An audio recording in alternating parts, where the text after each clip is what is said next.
Au nom du Père et du Fils et du Saint-Esprit. Amen.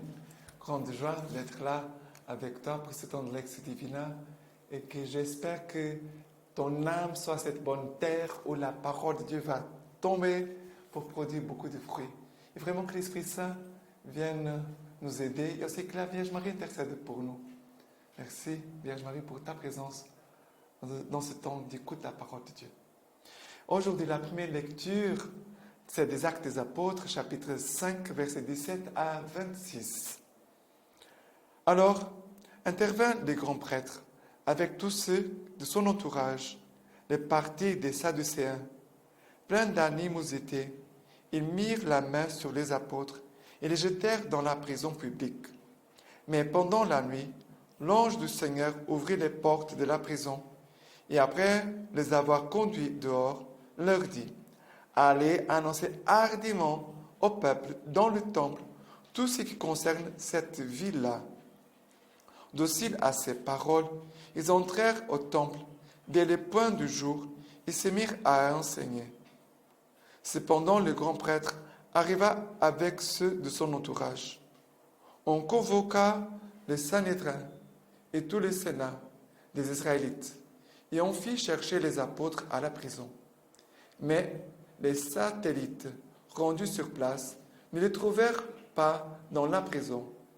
Ils revinrent donc annoncer: nous avons trouvé la prison soigneusement fermée et les gardes en faction aux portes.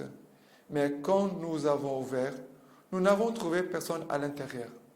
À cette nouvelle, le commandement du temple et les grands prêtres, tout perplexes à leur sujet, se demandaient ce que cela pouvait bien signifier. Survint alors quelqu'un qui leur annonça: les hommes que vous avez mis en prison, les voilà qui se tiennent dans le temple et enseignent le peuple. Alors, le commandant du temple partit avec ces hommes et ramena les apôtres, mais sans violence, car il craignait le peuple qui aurait pu les lapider. Alors, dans cette lecture des Actes des Apôtres, qu'est-ce qui se passe? Les apôtres sont mis en prison, à nouveau. Mais qu'est-ce qui se passe? L'ange du Seigneur, pendant la nuit, vient, ouvre les portes de la prison et le conduit dehors et donne un ordre. Allez annoncer hardiment au peuple, dans le temple, tout ce qui concerne cette vie-là. Ici, il y a plusieurs choses. Ça veut dire, dans la nuit de notre vie, dans la nuit de nos épreuves, dans la nuit de nos difficultés, le Seigneur envoie son ange pour nous secourir, pour nous aider.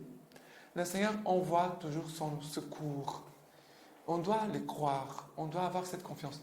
Le Seigneur envoie son ange pour nous délivrer de nos prisons. Et les prisons les plus difficiles sont celles de notre intérieur. Ce ne sont pas les choses extérieures, ce sont nos prisons intérieures. Et que le Seigneur veut nous faire sortir de toutes ces prisons intérieures pour que nous puissions librement et avec hardiesse annoncer Jésus-Christ, tout ce qui concerne cette ville-là. Et qu'est-ce qui se passe? Ils vont être libérés, ils vont commencer à faire vraiment ce que l'ange a demandé. Ils ne sont pas mis en fuite, ils ne sont pas échappés, non, ils vont obéir à l'ordre de l'ange. Ça veut dire que nous devons avoir cette attitude, cette zèle aussi, regardez, à annoncer hardiment, avoir cette zèle, cet amour, cet empressement pour annoncer la bonne nouvelle, que Jésus puisse être connu, que la bonne nouvelle puisse être annoncée, que la parole de Dieu puisse être connue, aimée, vécue, témoignée. Ça veut dire que ça concerne ici deux choses. Quelque chose c'est intérieur, dans notre intérieur, il y a des prisons que le Seigneur doit nous délivrer, mais en même temps notre mission, notre vie missionnaire. Tous les chrétiens sont disciples missionnaires de Christ, nous tous. Et le Seigneur compte sur nous en disant: je veux te libérer, et cette œuvre que je fais en toi aussi, c'est pour un bien d'autres. Mais si nous nous fermons en nous-mêmes, si nous sommes centrés sur nous-mêmes, la délivrance, la grâce de liberté ne viendra pas. Et l'annonce de la parole de l'évangile ne se fera pas. D'accord? C'est très important. Mais on voit qu'à nouveau, à la fin de l'évangile, de cette lecture, les apôtres vont à nouveau mis en prison, vont comparaître devant les Sanhédrins à nouveau. Mais ils ne s'inquiètent pas. D'ailleurs, tout le peuple aimait les écouter. Le peuple aimait les écouter. Ok? Première lecture. Le psaume d'aujourd'hui, c'est le psaume 34, 2 à 9. La parole de Dieu nous dit ceci. Je bénirai le Seigneur en tout temps. Sa louange sans cesse en ma bouche. Regardez, déjà c'est quelque chose de très important. Bénir le Seigneur en tout temps et sa louange sans cesse à ma bouche. Ça devait être tous les jours, tous les jours, tous les jours. Et la vie les choses avancent bien dans ma vie. Je bénis le Seigneur en tout temps, sa louange sans cesse à ma bouche. Quand il a des souffrances, des difficultés, des oppositions, des difficultés, je bénirai le Seigneur en tout temps, sa louange sans cesse à ma bouche. Tous les temps. Le Seigneur est en train de nous donner comme un moyen pour vivre cette délivrance intérieure, cette liberté intérieure de toutes nos prisons. Et après, le psaume continue. En Dieu, mon âme se loue, qu'ils écoutent les âmes qu'ils jubilent. Magnifions avec moi le Seigneur, tous exaltons ensemble son nom. Je cherche le Seigneur, il me répond. Et de toutes mes frayeurs, il me délivre. Regardez. Je cherche le Seigneur, je le cherche. Et le Seigneur me délivre de toutes mes frayeurs. À nouveau, ici. Ça veut dire, sans cesse, chercher le Seigneur. Il me répond, et de toutes mes frères, il me délivre. Qui regarde vers lui resplendira, et sur son visage, point d'honte. Un pauvre a crié, le Seigneur écoute, et de toutes ses angoisses, il les sauve. Alors, ici, qui regarde vers lui resplendira. Regardez, contemplez le visage, contemplez Jésus, adorez Jésus.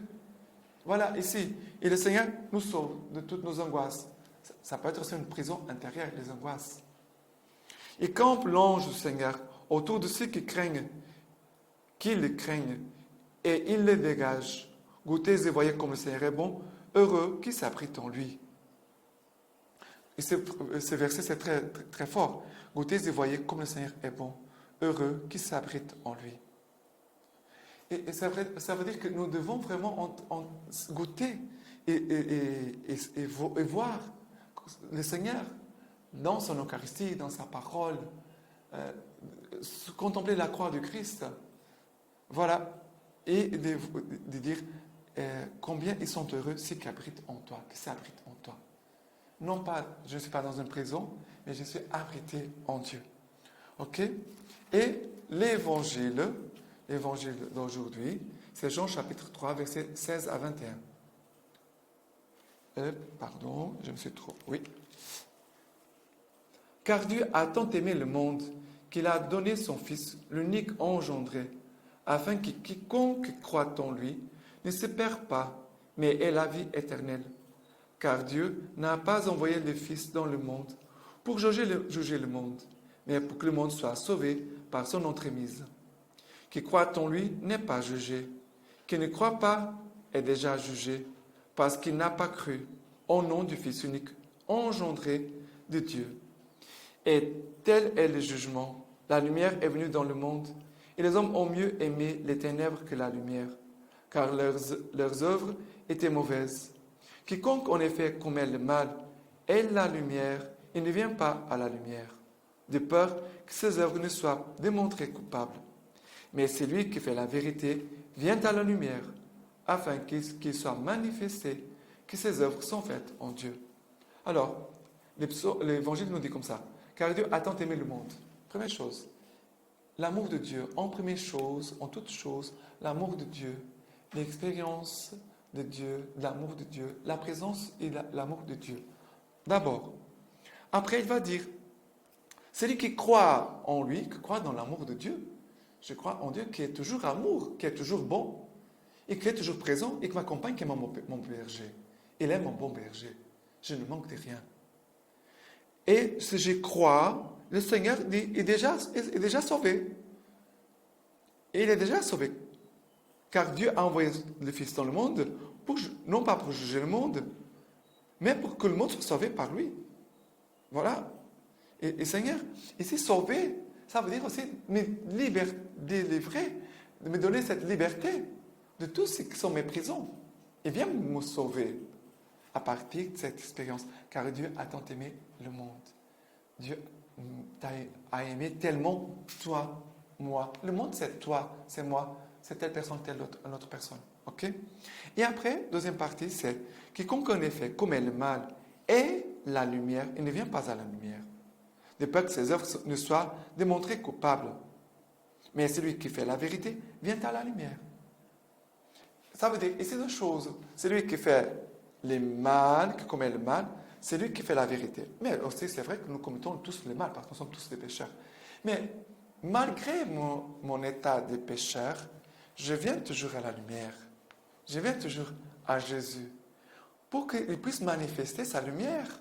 Et que dans sa lumière, je peux aussi voir que je suis, pourquoi j'ai péché, qu'est-ce qu'il faut en moi changer, convertir, qu'est-ce que je dois améliorer, comment je dois m'unir davantage à Jésus. C'est ça le but. La lumière n'est pas seulement pour me montrer qu'est-ce que ça ne va pas dans ma vie. Mais la lumière, c'est Jésus qui me dit, voilà, je suis ici, je suis la lumière. Viens vers moi, approche-toi de moi. Car sans moi, tu ne peux rien faire. Sans moi, tu n'es rien. Alors, cette invitation à la lumière, ce n'est pas pour nous ayons peur. Ah, parce que j'ai fait des choses mauvaises, j'ai commis des péchés. Non, approche-toi de la lumière. Cette lumière est amour. Cette lumière, c'est Jésus-Christ, qui vient pour nous sauver, qui vient pour nous aider. Mais celui qui fait la vérité vient à la lumière. Faire la vérité. Faire la vérité. Ça veut dire, malgré mes chutes, je peux toujours faire la vérité. C'est très important. Et afin qu'il soit manifesté, que Jésus puisse être manifesté dans notre vie. Faire ce chemin de venir à la lumière, d'accueillir à la lumière, c'est pour que Jésus puisse être manifesté dans notre vie. Et de manifester que ses œuvres sont faites en Dieu. Mes œuvres sont faites en Dieu. J'ai tombé, j'ai péché. Je reviens à Dieu. Je manifeste Dieu miséricordieux, Dieu sauveur. Si je fais le bien, je manifeste Dieu dans sa bonté, dans sa fidélité, m'a donné la force pour que je puisse être aussi fidèle à lui. Voilà, des choses toutes simples. Mais que nous puissions aimer plus. Parce qu'ici, l'Évangile dit, les hommes ont mieux aimé les ténèbres que la lumière. C'est triste. Les hommes ont aimé les ténèbres et n'ont pas aimé la lumière, n'ont pas aimé Jésus. Que nous puissions aimer Jésus et de nous laisser aimer par lui. Et la lecture patristique d'aujourd'hui, de Saint Léon le Grand, pape, le Christ est vivant dans son Église. Il n'y a pas de doute, mes bien-aimés, en prenant la nature humaine, les fils de Dieu s'y est uni très étroitement, au point que, non seulement chez cet homme, qui est le premier-né de toute créature, mais encore chez tous les saints, ce n'est qu'un seul et même Christ. Et comme on ne peut séparer la tête de ses membres, on ne peut pas non plus séparer les membres de leur tête. Que Dieu soit tout en tous. Cela n'appartient pas à la vie présente, mais à la vie éternelle. Toutefois, même maintenant, il habite son temple, qui est l'Église, sans pouvoir en être séparé, comme il l'a lui-même promis. Voici que je suis avec vous tous les jours jusqu'à la fin des temps. Voici comment la Pâque du Seigneur est célébrée dignement, avec les pains sans levain, de la droiture et de la vérité. Lorsque la nouvelle créature a rejeté les ferments de l'ancienne malice, et qu'elle s'enivre et se nourrit du Seigneur lui-même, car tout l'effet de la participation au corps et au sang du Christ est de nous transformer en ce que nous consommons, morts avec lui, ensevelis avec lui, ressuscités avec lui, portons-le toujours dans notre esprit et dans notre chair. Maintenant, je vous laisse la bénédiction par les mains toutes pures de la Vierge Marie. Les deux Tout-Puissants vous bénissent et vous gardent, le Père, le Fils et le Saint-Esprit. Amen.